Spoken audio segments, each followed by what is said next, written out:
Now, SampleTank 4 has also made it really easy to edit the sounds that you're working with. You can open up the edit window by clicking this icon on the lower left-hand corner, and now you'll see the newly designed edit window that allows you to change any of the parameters for that specific part or that sound. One thing I like about this design is at the top of the edit window, it still focuses on that specific instrument track where you can still see the MIDI channel, the transpose, solo, mute, pan, and volume. And you can interchange between which sound that you want to focus in on by clicking the drop down menu and choosing that individual part. And then all the parameters within the edit window will change to focus on that specific instrument, which is really cool because then when you're focusing on that, and you have multiple instruments layered, you can go ahead and just hit the solo button so you can focus in on that one sound, do any tweaking, say change the filter, and see how it's actually affecting that sound. Or you can unsolo it and see how it's gonna sound affected with all the other layers in that multi. As you can see here, it's really straightforward and very intuitive. You've got an oscillator that you can add. You have an LFO that you can also use to be routed to the pitch, the filter, level, and a pan. You have the filter and the different types of modes that you can choose from, and the slope, as well as two envelopes here located on the bottom.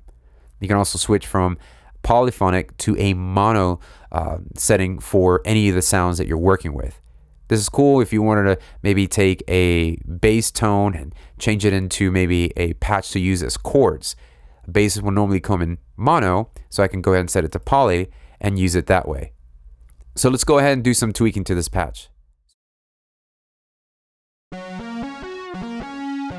So I'm going to go ahead and set this bass patch to a polyphonic patch.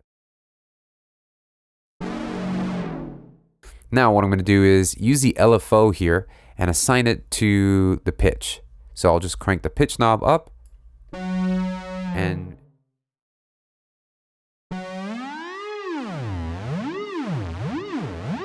so you can see you're getting a visual response to what it is that you're doing when you're changing the rate on this LFO.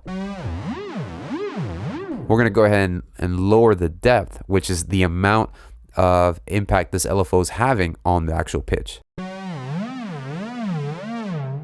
And let's increase the rate a little bit more. Or a lot more.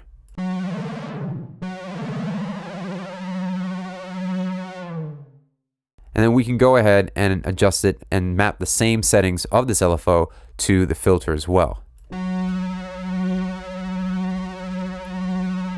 Same thing for the level.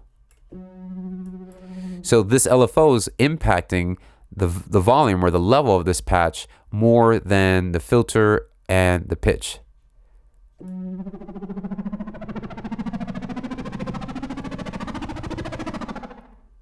So it's pretty cool stuff and pretty straightforward. Here we're going to adjust the envelope. So I'm going to just raise the attack a little bit. And let's go ahead and bring the rate back down. As a matter of fact, let's just take the pitch out and leave the level down so that the LFO isn't affecting nothing but the filter.